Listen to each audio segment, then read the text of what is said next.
जो हम मन की प्रेरणा के अनुसार आचरण करते हैं,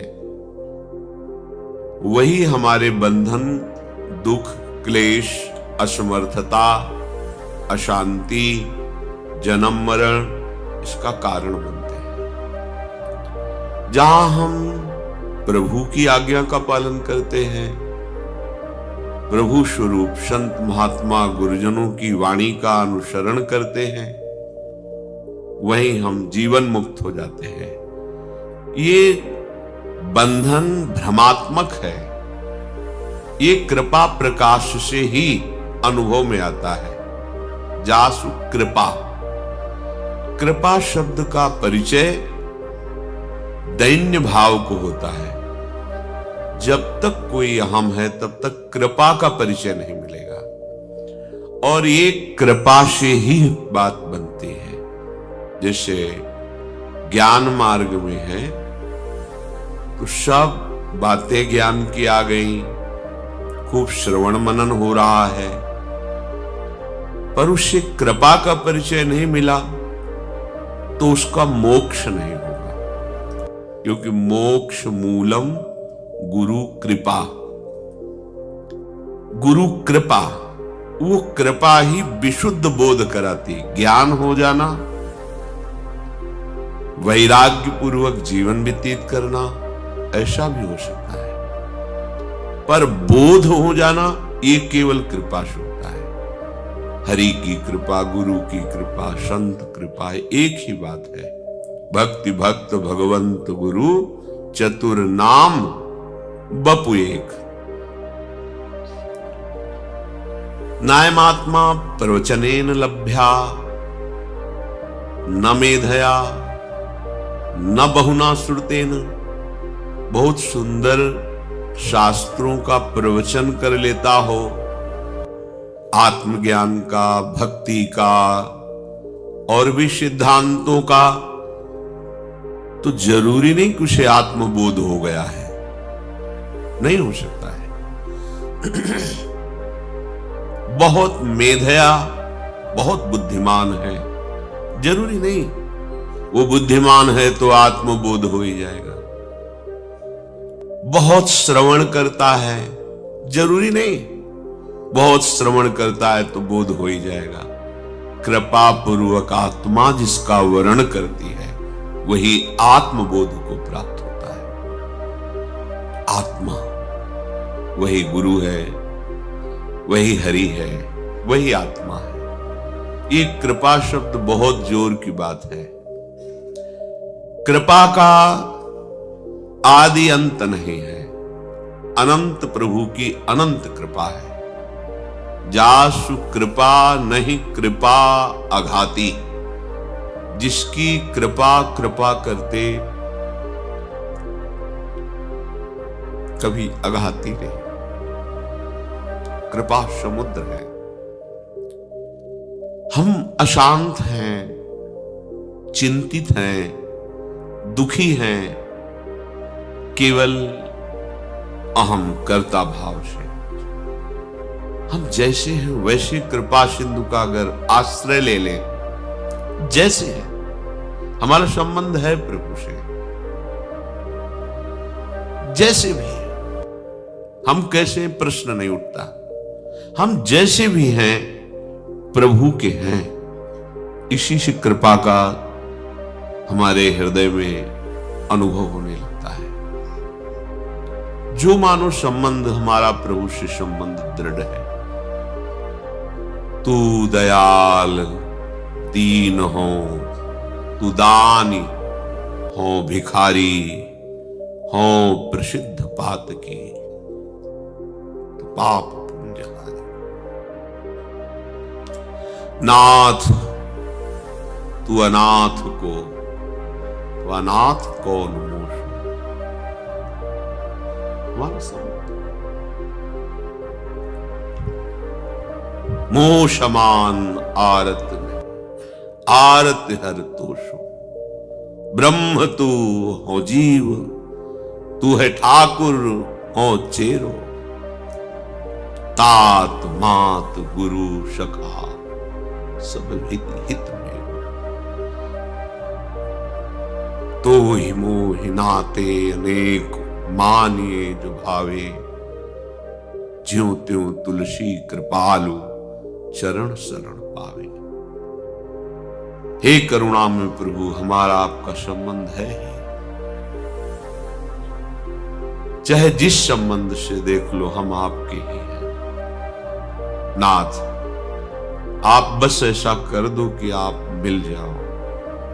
आपसे बिछुड़ना बर्दाश्त नहीं। जो मान करके अगर आप पापी मानते हैं, पतित मानते हैं, तो हे नाथ, हमारा आपका बढ़िया संबंध है, क्योंकि आपका नाम पतित पावन है। आप जैसा कोई दाता नहीं, हमारे जैसा कोई भिखारी नहीं। आप जैसा महान नहीं, हमारे जैसा नीच नहीं। हे दीन बंधु, पतित पावन, आप ही हमारे माता पिता गुरु सखा हितैषी हो। आप ब्रह्म हो, मैं जीव हूं। जो संबंध हमारा आपसे ही संबंध है। बस ये बात ध्यान रखिए, हमारा आपसे ही संबंध है। इस भगवत मार्ग में चलने पर हम धीरे धीरे संसार के संबंधों से विलग होते हैं, पर हम अपने शरीर संबंध में फंसे रहते हैं। हम शरीर की क्रियाओं पर भरोसा कर लेते हैं, प्रभु की कृपा पर नहीं। ये सूक्ष्म विषय, तर्क का विषय नहीं है। हम अपने अहम द्वारा की हुई क्रियाएं, उनका तो भरोसा कर लेते हैं, पर प्रभु की कृपा का भरोसा नहीं कर पाते। यदि कहीं साधु संग से कृपा का परिचय मिल जाए, तो ये कृपा निश्चित आपको भगवत प्राप्ति करा देगा। जासु कृपा नहीं कृपा अघाती। कोई भी भगवत साक्षात आज तक किया है, तो तुम्हारी कृपा, तुम्हें ही रघुनंदन, जान ही भगत भगत वचन। भक्तों के हृदय को भक्ति से शीतल करने वाले प्रभु, आज तक कोई तुम्हें जान पाया है, पा पाया है, तो आपकी कृपा से पा पाया है। तो हे कृपा सिंधु, जिस तरह हम आपको पसंद आवे, जिस तरह हम आपको राजी कर सके, अपनी कृपा से हमें वैसा बना लो। सब साधन शास्त्र के अनुसार करते हुए भी भरोसा प्रियालाल की कृपा का, ये आंतरिक बात है। जितने भी साधन हैं प्रकृति के ही आधार पर हो रहे हैं। स्वभाव, सूक्ष्म शरीर, स्थूल शरीर, इन्हीं से तो सारी क्रियाएं हो रही, और ये सब प्राकृतिक हैं। करण प्राकृतिक हैं। जिन पदार्थों से क्रिया का पूर्ण भाव होता है, वो भी प्राकृतिक हैं। क्रियाएं भी प्रकृति देश में ही हो रही। उस अव्यक्त परम तत्व, सर्वव्यापी परमात्म तत्व का अनुभव क्रियाओं से नहीं है। ये सत्संग के द्वारा जब हमें पता चलता है, तो हमारा अहम गलित हो जाता है और लगता है कि अभी तक तो हम क्रियाओं का भरोसा लिए थे, अब जब इनके ही द्वारा नहीं होता तो क्या करूं। देखो, हृदय में उतरी शरणागति, तो हे नाथ, मैं सर्वतो भावेन आपकी शरण में। मेरे साधन भी आप हो, मेरे साध्य भी आप हो। बस यहां से दिव्यता प्रारंभ होती है। जब तक अपने में कुछ भी सामर्थ्य है, तब तक शुद्ध शरणागति का प्रादुर्भाव नहीं होता। आज तक जिसे भी भगवत साक्षात्कार हुआ है, जिसे भी, चाहे वो ज्ञान मार्ग का पथिक हो, योग मार्ग का पथिक हो, भक्ति मार्ग का पथिक हो, वो चाहे गुरु कृपा शब्द बोले, भगवत कृपा शब्द बोले, आत्म कृपा बोले, प्रियालाल की कृपा बोले, वो कृपा ही है। बिना कृपा के ये तत्वबोध होना, परमात्म स्थिति होना, भगवत प्रेम में विकल होना, ये नहीं होता। एक ऊंचाई तक साधन की पहुंच है, इसके बाद नहीं। इसके बाद तो कृपा ही ले जाती है। इसीलिए बड़े बड़े महापुरुष जब कभी विनय करते पाए गए तो अत्यंत दैन्यता पाई गई। वो अत्यंत दैन्यता उनकी बनावटी भाव नहीं है। चाहे जिस महापुरुष की हृदय की जब बात सुनेंगे तो उसमें दैन्यता भरी मिलेगी, क्योंकि देखा है कि जो करना है उस करने से कुछ तो ऊंचाई मिलती है, वो भी प्रकृति राज्य तक। यहां से ब्रह्मलोक तक सब प्राकृतिक है, मायाकृत है। थोड़ी दिव्यता है उस प्रकृति में, पर है तो माया ही। यहां तक आप कर्म के द्वारा पहुंच सकते हैं, क्रियाओं के द्वारा। स्वर्गलोक, जनलोक, महालोक, तपलोक, सत्य ब्रह्मलोक। अब इसके आगे जो यात्रा है वो कृपा की है।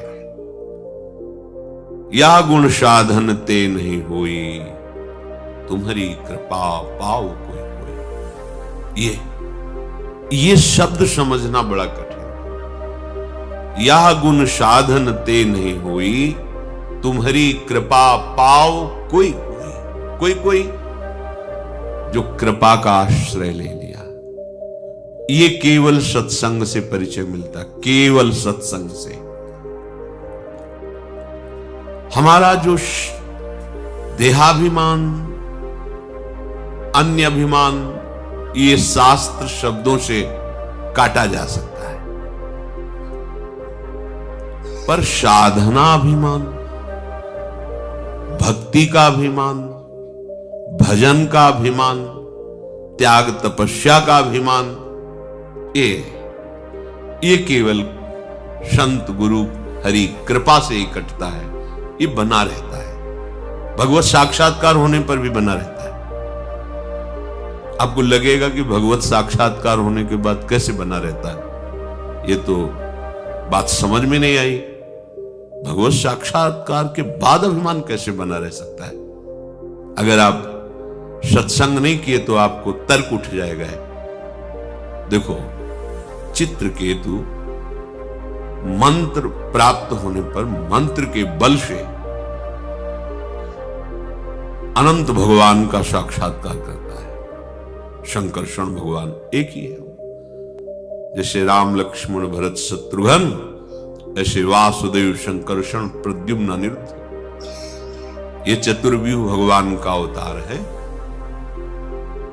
भगवान शंकरषण का साक्षात्कार करता है, दिव्य विमान मिलता है, जिस लोक में जहां चाहे बिना रोक टोक के विमान पर जा सकता है।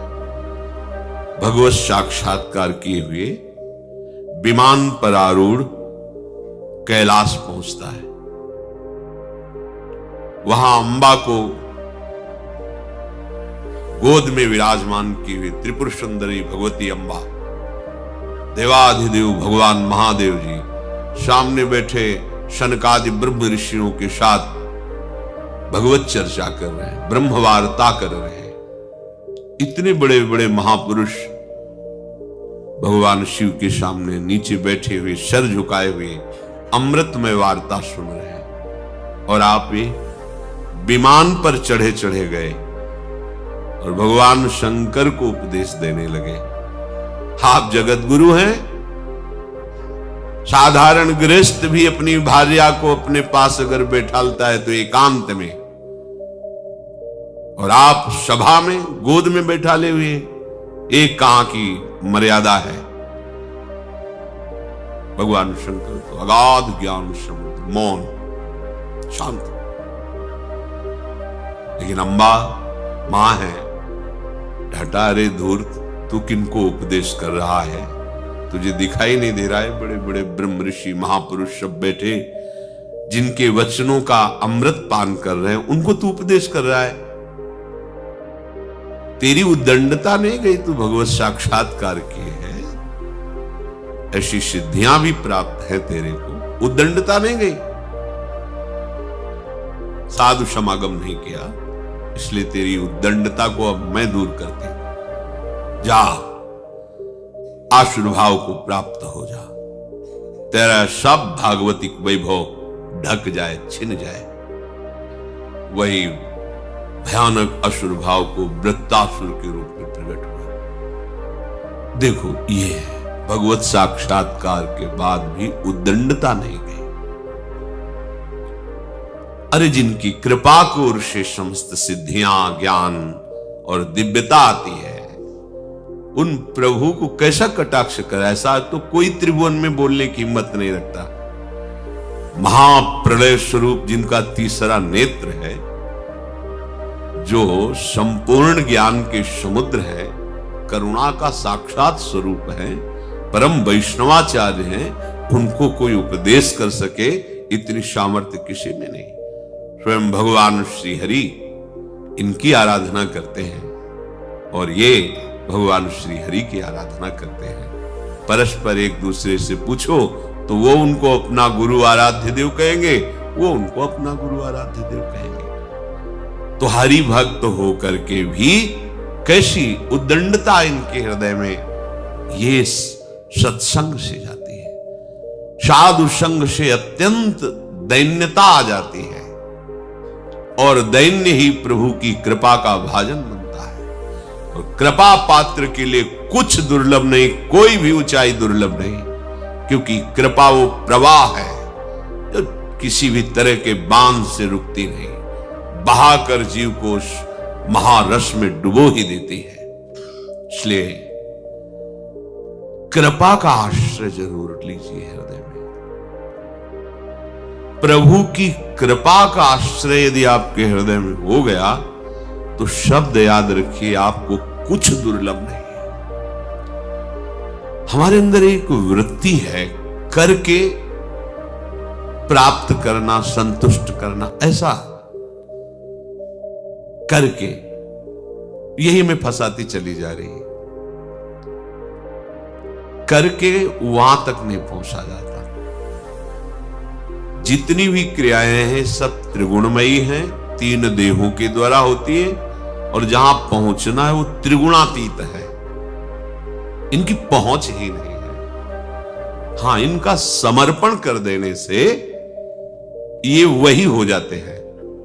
जैसे लोहे में दाहिका शक्ति नहीं है, दाहिका शक्ति अग्नि में है, पर जब लोहा संपूर्णतया दाहिका शक्ति से युक्त अग्नि में डाल दिया जाता है तो वो भी अग्नि स्वरूप ही हो जाता है।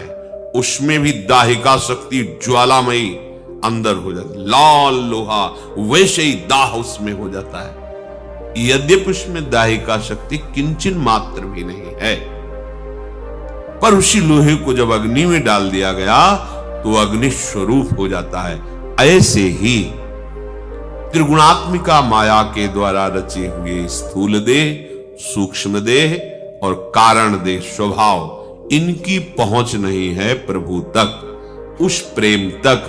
पर जब इनको हम प्रभु में संपूर्णतया समर्पित कर देते हैं, जैसे संपूर्णतया वो लोहा अग्नि में जब गया तो अग्नि स्वरूप हो गया, ऐसे ही स्थूल भी भगवत स्वरूप, सूक्ष्म भी भगवत स्वरूप, स्वभाव भी भगवत स्वरूप। ये कृपा से हुआ। सवै अंग गुणहीन ताको यतन न कोई, एक किशोरी कृपाते जो कछु होए सो होए। कृपा, हमारा समर्पण जो अधूरा है उसका कारण हमारा कृपा का आश्रय ना लेना है। हम कभी कभी बड़ी भूल कर बैठते हैं। हम कृपा को गलत ढंग में ले लेते हैं। हमारे पास मनचाही हो गई, रुपया पैसा खूब हो गया, अनुकूलता मिल गई, वाहवाही मिल गई, तो हम मानने लगते हैं कि हमारे ऊपर कृपा है। ये देखो गलत ढंग। जब इसके विपरीत परिस्थिति आई फिर हम कोसने लगते हैं। भगवान के पास क्या कमी थी, अगर वो इतना दे देते तो हमारा एक काम चल जाता। भगवान के पास क्या कमी थी, उन्होंने ऐसा क्यों कर दिया। हमें लगता है अब उनकी हमारे ऊपर कृपा नहीं है। हम कृपा को अनुकूलता में तोलने लगते हैं। प्राकृतिक अनुकूलता को हम कृपा मानने लगते हैं। नहीं, कृपा ये सुंदरम सुंदराणाम है, भीषणम भीषणानाम भी है। जब कृपा का आप आश्रय लेंगे तो अब कृपा सुधारेगी आपको। उसका दो स्वरूप है, तैयार रहिए। सुंदरम सुंदराणाम, बहुत सुंदर, सुंदर से भी सुंदर है। कुसुमादपि, कुसुम से भी कोमलम, वज्रादपि कठोरान, वज्र से भी कठोर है। कृपा पात्र को इसकी परवाह नहीं रहती, जो वास्तविक शरणागत है। पर आप परिचय जान लीजिए कृपा का। कभी कृपा बहुत सुंदर रूप धारण करती है, अनुकूलता ही अनुकूलता। जब देखती है कि अभी तो इसमें फंसाव है, अनुकूलता में फंस जाएगा ये, तो फिर वो भीषण रूप धारण करती, विनाश लीला। हर तुम्हारी चाही हुई बात के विपरीत, हर तुम्हारी राग की वस्तु को नष्ट कर देना। अब आपको लगेगा कि मेरे आराध्य देव की मेरे पर कृपा नहीं। आप विपरीत चिंतन करने लगेंगे, आपको संशय हो जाएगा, आप शरणागति को कोसने लगेंगे। कहते हैं शरणागत रक्षक हैं, अमुक कार्य देखो बिगड़ गया, अमुक संतान गई, ऐसा क्या ये इनकी कृपा है? ये अभी आपको समर्पण नहीं, कृपा को नहीं समझ पाए। कुसुम से भी कोमल रूप लेकर कृपा आती है, वज्र से भी कठोर रूप लेकर के आती है। हमें कृपा को पहचानना होगा। कृपा की पहचान वही कर सकता है जिसका अपना कुछ नहीं रह गया है, प्रभु के सिवा। सब कुछ होते हुए भी सब समर्पित भाव केवल प्रभु, वही कृपा को पहचान जाता है। कृपा को जिसने आदर देना सीख लिया, ये बड़ी सूक्ष्म बात है। अपमान, निंदा, तिरस्कार, जितना कड़ुआ व्यवहार है वो एक साथ कृपा लेके आ सकती है, क्योंकि बहुत शीघ्र आपको प्रेम रस में डुबोना है। कम समय में बहुत दूर वाली मंजिल तय करानी उसे, तो आपको हल्का करेगी। जितना राग भरा हुआ है मिट एक साथ हो सकता है ऐसा। आपका मन प्रतिकूल, आपका तन प्रतिकूल, आपका बाहरी व्यवहार जन प्रतिकूल, हाहाकार मच सकता है। आपको कृपा की पहचान करनी है। ओहो, इस समय प्रचंड रूप धारण करके भगवान की कृपाएं है। स्वागत है आपका। ऐसा मंगल मोद, ऐसा परिणाम आनंद में होगा, कृतकृत्य हो जाओगे। पर कृपा को केवल अनुकूलता, सम्मान, प्रियता, इसमें मत तोलिए। हमारी हालत यही है। हमारी जब अनुकूलता बनती तो हमें लगता है बड़ी कृपा है, और जब प्रतिकूलता आती है तो लगता है कृपा हट गई। ये कृपा कोई अनुकूलता प्रतिकूलता से संबंध नहीं रखती। ये आपको केवल प्रियालाल के प्रेम में डुबोएगी। उसको जो भी करना पड़ेगा। जब देख लिया गया कि अब ये विषैला फोड़ा दबने वाला नहीं है, अब तो ऑपरेशन शल्य क्रिया ही इसका उपचार है, तो फिर वो ऑपरेशन ही होगा। ऐसे ही जब कृपा सिंधु की कृपा देख लेती है कि अब इसका अहंकार इतना बढ़ गया है, राग इतना बढ़ गया है कि अब तो ऑपरेशन करना ही पड़ेगा, तब भीषणम भीषणानाम, भयंकर रूप धारण कर लेती है कृपा। और टूटने नहीं देगी, ये भी बात है। कृपा का जो भयंकर प्रहार होगा वो आपको कवच पहना के होगा। केवल अहंकार को नष्ट किया जाएगा, केवल राग को आप में चोट नहीं पहुंचने दी जाएगी। क्या कवच होगा? सत्संग, सद्विचार, विवेक। ये आपके अंदर कृपा जागृत करेगी। आपको लगेगा कि इतना कब तक हम सहन कर। अंदर से विवेक, साधु संग, शास्त्र के वो सिद्धांत जो आपको भगवत राज्य में प्रवेश देने के लिए बलवान बनाते हैं, वो सब एक साथ आपको संभालेंगे और बाहरी भयंकर रूप होगा। तैयार रहिए। हम भक्ति मार्ग को, भगवत मार्ग को कुछ ऐसा समझने लगे हैं कि 2-4 माला जप लिए, खूब मनमानी नशा करें, गंदे आचरण करें, छल कपट करें, दूसरों को नाटक के द्वारा रिझा करके विषय सेवन करें और भक्ति हो ही रही है। नहीं, भक्ति ऐसी, इसे भक्ति नहीं कहते। देखो भक्तों के जीवन में उनको कसौटी पे कसा है कृपा ने।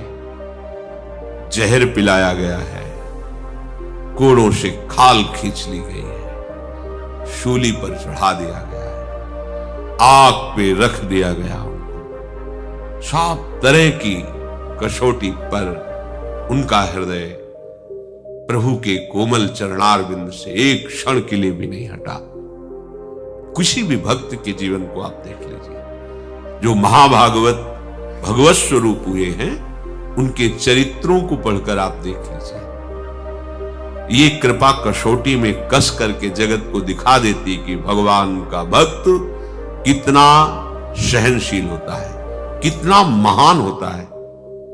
भक्ति एक ऐसा नाटक नहीं है कि हमारी वासनाओं की ये सब लीला चलती रहे, अहम जनित क्रियाएं होती रहे, मान सम्मान प्रतिष्ठा प्रियता ये सब, और हम प्रभु के प्रेमी भक्त नहीं भाई। गलत मार्ग है। संसार का राग त्याग ही भगवान के अनुराग में परिणित होता है। ध्यान दीजिए, संपूर्ण इंद्रियों का विलास, संपूर्ण अहम शून्य जीवन, बड़ा अंतर है। इंद्रियों का विलास, अहम शून्य जीवन, एकदम दिशा बदल गई। आप सोचे ऐसे में कैसे भक्ति होगी? प्रारंभ में सबको भक्ति का आवाहन करते हुए ये विश्वास दिलाते हैं कि अगर आप थोड़ा भी नाम जप करोगे, कैसे भी हो, चिंता मत करो, भगवान आपको संभालेंगे, वो कृपा करेंगे। आप समझो इस बात को। ये इसलिए कि आप शुरू तो कीजिए, और जहां आप शुरू करेंगे तो आगे आगे का जो भक्ति का सोपान है वो आपको भगवान सुनवाएंगे, चलने की प्रेरणा देंगे, वो आपका हाथ पकड़कर उस सोपान पर चढ़ाएंगे। अगर आप ऐसा कहें, पहले तो ये कहा गया था कि थोड़ा नाम जप कर लो, जो करते हो करते रहो, कैसे हो तुम, इसका प्रश्न ही नहीं। ये प्रारंभिक आपका प्रवेश कराने के लिए ये बात है, पक्की मान लीजिए। अगर आप से कोई ये कहे कि आप निर्विकार होकर भक्ति में चले, तो ये हमारे सामर्थ्य की बात नहीं, हम नहीं चल पाएंगे। अगर हम आपसे ये कहते हैं कि आप जैसे हो वैसे शुरू तो करो, तो इसका आंतरिक रहस्य यही है कि आपको हमें पहुंचाना वही है निर्विकार स्थिति में। पर जब आप प्रथम कदम रख देंगे तो पीछे के उठाने की विचार और सामर्थ्य दोनों आप में आ जाएगी, और आगे का परिचय हुआ नहीं, आगे कदम रखा नहीं, पीछे का उठा दिया जाए कि आप बिल्कुल निर्विकार होकर कदम रखिए, तो आप नहीं चल पाएंगे।